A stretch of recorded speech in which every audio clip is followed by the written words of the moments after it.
जों दिनै दा बिसायख'थि गिदिंनायाव जेनेबा दाब दाब जायगायावनो जों गोबां मानसिफोरखौ डिपिएफडब्लिउआव सापर्ट होनायखौ जों नुनो मोन्दों।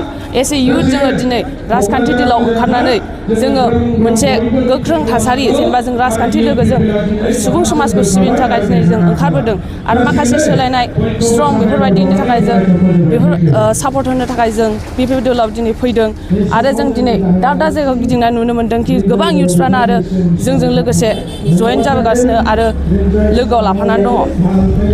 थांनाय बिटिसि बिसायख'थियाव बिपिएफ हानजाया मोनबा गेरेन्टिनि बाथ्रा बुंनानै फोसावदोंबाय थादोंमोन। दा बेखौहाय मावफुंनायाव बेसेबां जाफुंसारदों होननानै सानो आरो माबायदि हेफाजाब मोनदों बेनि बेलायाव?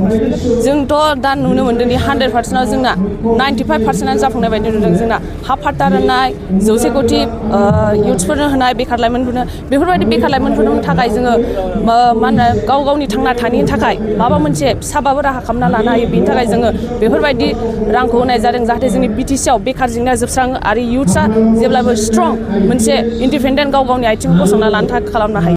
जिहेतु बिसायख'थिनि बाथ्रा बुंदों, लाइमोनफोरा बिसायख'थियाव बाहागो लानाया बेसेबां गोनां होननानै सानो? लाइमोनफोरा बिसायख'थि लानाया आं माने गोनांथार मोनसे गोनां मा होनो आब्रुथि बा गोनां सानो आङो। मानो होनोबा एसे लाइमोन हिसाबैसो लाइमोनासो हारिनि सिनायथि। लाइमोना जौगायोबासो जोङो मा गाव गावनि हारिखौ सिनायथिना लानो हायो।